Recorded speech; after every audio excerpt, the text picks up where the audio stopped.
эмне маселең бар, аны чечебиз, муну чечебиз деп күйөөсү жоктора күйөө алып беребиз, баласы жоктора балдарды беребиз. Баягы сыртта жүргөндө, жумушсуз жүргөндө, куугунтук көрүп атканда бирди сүйлөйбүз дагы, анан бийликке келгенде башка такыр башка иштерди кылып атабыз да. Элибизди жакырчылыкка түртүп атат. Мына биз оозубузду көптүрүп, мындай өзүбүзгө жагымдуу бир нерселерди айта беребиз да.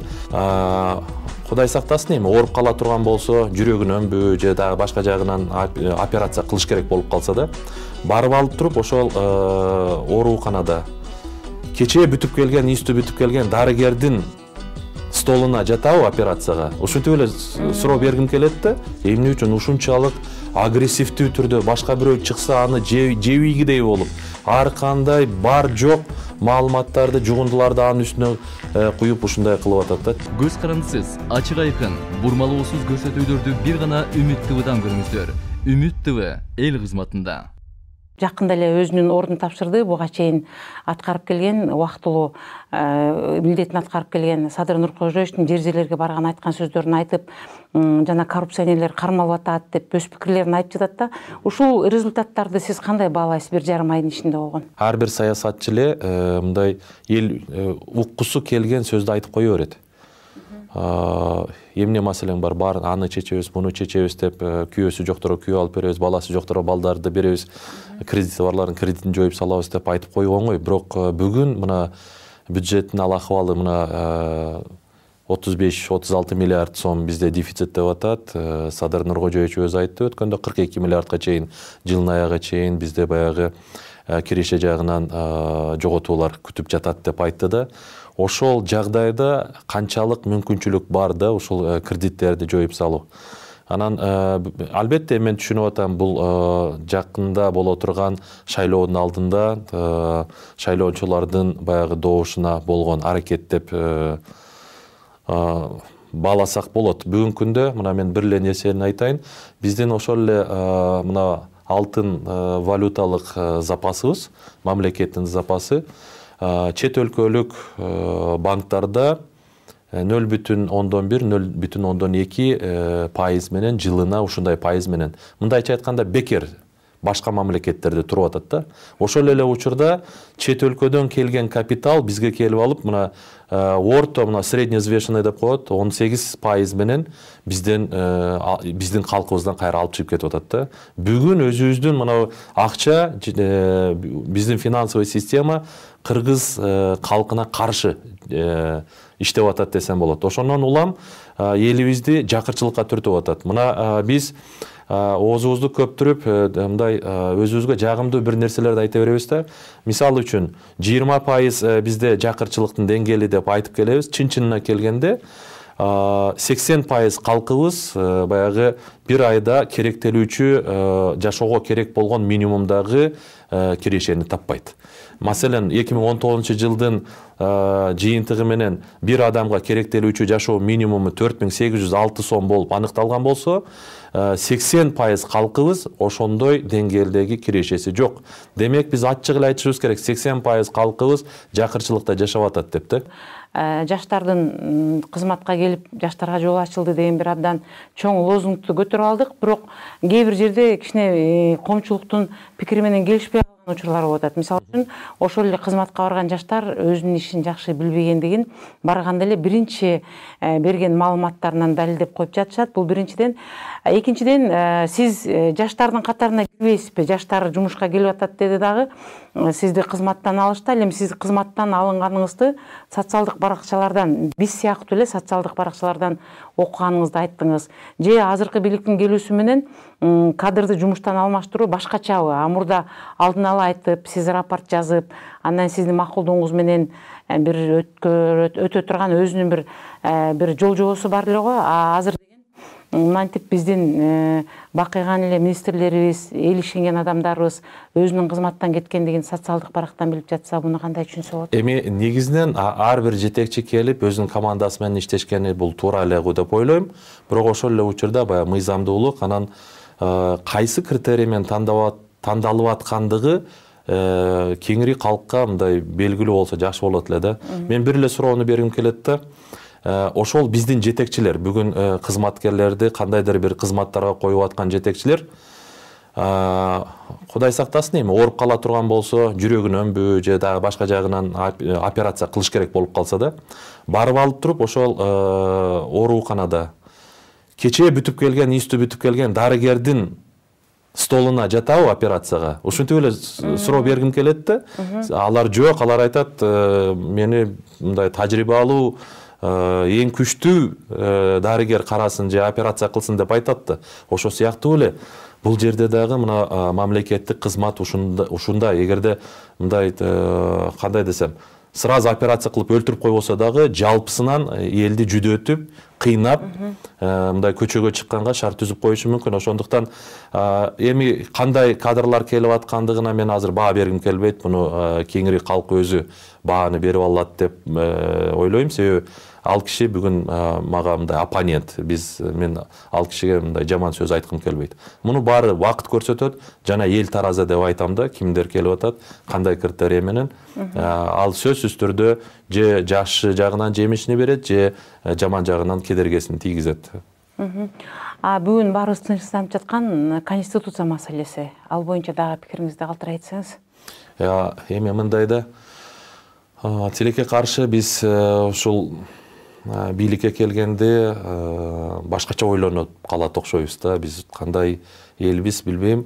Үмүт тартып калабыз, Тилекке каршы биз ушул улам баягы сыртта жүргөндө, жумушсуз жүргөндө, куугунтук көрүп атканда бирди сүйлөйбүз дагы, анан бийликке келгенде башка такыр башка иштерди кылып атабыз да. Негизи мына конституционный реформа боюнча мен айтат элем, конституция бул жөнөкөй мыйзам эмес, бул негизги мыйзам. Муну мындай 5-6 адам жабылып алып, жабык эшик арткасында жаза коюп эле мынаны эртең ала коет дей турган документ эмес да. Бул эртең Кыргызстанды же бар кылат, же жок кыла турган документ. Ошондуктан эң негизги документ болгондугу үчүн муну өтө мындай тыкыр, шашпай, кеңири мындай немелер менен, ар тарап менен макулдашып, булар менен мындай кеңешип, ортодо жазган оң болот да. Азыр мына парламенттик шайлоодо дагы биз айтып атпайбызбы, мына одномандатный же болбосо партийный деп.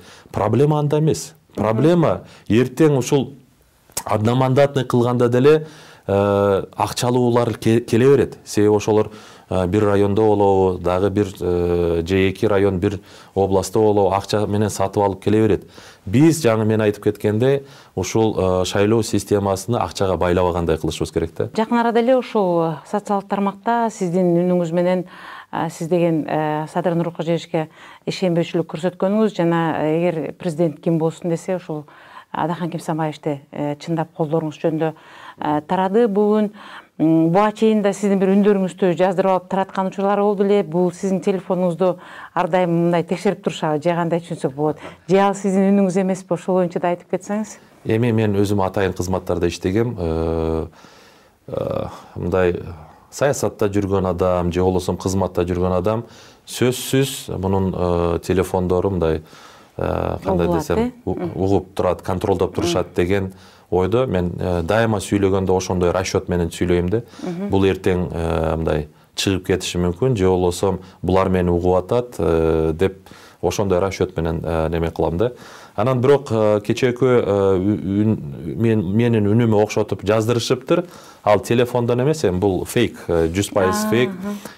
Мен буга реакция бербей деле коеюн дегем, себеби менин үнүмдү жакшы билген адамдар баары эле айтышты, бул окшошпойт го, такыр эле окшошпойт депчи. Бирок эми кеңири калк менин үнүм менен жакшы билбеген адамдар чынтап эле ишенгендей болуп калды. Анан 2 күн карап көрдүм, аябай телефон чалуулар көп болду. Ошондон улам мен кечээ өзүмдүн Facebook баракчамдан кайрылуу жасап койдум, мунун баары фейк деп да. Анан бирок мына кечээкү шайлоодо дагы азыр дагы Кочкоров тигиндей деди, мындай деди деген атайын жалданма фейктер. Ошол мисалы үчүн ошо социалдык баракчаларда дагы аватарка кылып менин сүрөтүмдү коюп алып, мага күйгөн адам, менин жанымда жүргөн адамдай болуп алып, ар кандай тескери пикирлерди жазып, ушу элди ренжитүү боюнча аракеттер болуп келе жатат. Болуп жатат, бул боюнча дагы байкап жатабыз. Атайын бир командалар иштеп жатат көрүнөт. Иш кылып социалдык баракты абдан чаңдатып булгап жиберди десек да болот, ар андай уят сөздөрдү сүйлөп. Мына бүгүн эми ушул Ушул абалдан кандай кылып чыксак болот? Эмне кылып биз элди бир жакшы тарапка алып кетсек болот? Эмне кылышыбыз керек? Ошо сизде бир кандай бир ортого салып, мүмкүн биздин көрүүчүлөр бүгүн сизди көрүп, биз ушундай кылышыбыз керек депти. Эл сабырдуу кылып, тынч эле үйдөн чыкпай отуруп турсак, өзү чечилеби? Же эл тынчсызданыбыз керекпи бул боюнча? Эмне кылышыбыз керек? Эми чынында мына социалдык баракчаларда бүгүнкү күндө кээ бир саясатчылардын мындай ашыкча бир жулкунган бир тарапташтары пайда болду да, колдосоң колдой бер.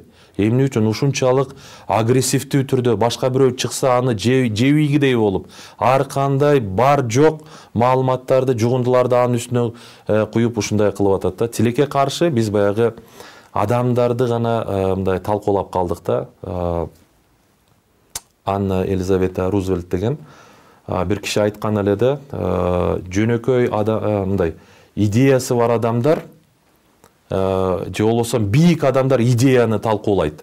Орточо адамдар болгон окуяны талкуулайт деп. Ал эми өтө пас адамдар адамдарды талкуулайт деп да. Бул тигиндей экен мындай. Ошондуктан бүгүн мындай деңгээлибизди ошо өтө төмөн адамдардай кылып көрсөтпөстөн кичине бир талдап көрүп, анан мүмкүн болушунча баягы бирөөдү жамандабастан мындай бир идеяларды талкууласак экен. Ошол эле мына азыр шайлоо алдында турабыз. Ар бир талапкер мына 63 чыкты. Анын канчасы эртең акыркы немеге чейин шайлоо гонкасына чейин жетет экен билбейм, бирок ошолор чыккандардын эмне программасы бар? Эртең бул киши келүүсү менен Кыргызстанга кандай жакшылыктар болот деген жака көңүл бурсак жакшы болор эле да. Ал эми жаңгындай жалдама атайын ушул үчүн акча алып аткан адамдар бар. Алар менен эми алар өз ишини кылып атат. Бүгүн жумушсуздук күч алып атканда алар өзүнүн жанын багып атат десем да болот. Ошондуктан андайларга көп маани бербей, көңүл бурбастан адамдар, мен ойлойм, жалпы эл мындай кыргакы эл ал көрүп эртең 10 январда туура тандоо жасайт. Туура тандоо керек. Негизи Куранда да жазылган экен, ушул бирөөгө жалган жабуу бул эки дүйнөдө жооп берчү нерсе деп. Маегиңизге чоң рахмат, Улукбек мырза. Мына жанакы айтып коет го, сени эч ким айтпай калса сен жөнүндө, мындан келди сенин бул жашоодо жашаганың бекер жөн эле өтүп кеткен болбосун деп. Сиз жөнүндө, мен жөнүндө айтылып жатабы? Мындан келди биз ушул өлкөгө пайдабыз тие турган, керегибиз тие турган, элдин көңүлүнүн чордонунда жүргөн инсандардамыз деп сыймыктансак да болот. Биз сиз менен да сыймыктанабыз. Сиз социалдык тармагында иштеп турганда абдан олуттуу иштер жакшы көп болду. Мындан аркы ишиңизге да ийгилик каалайбыз. Рахмат, сиздерге да ийгилик болсун. Көз карандысыз, ачык айкын, бурмалоосуз көрсөтүүлөрдү бир гана Үмүт ТВдан көрүңүздөр. Үмүт ТВ эл кызматында.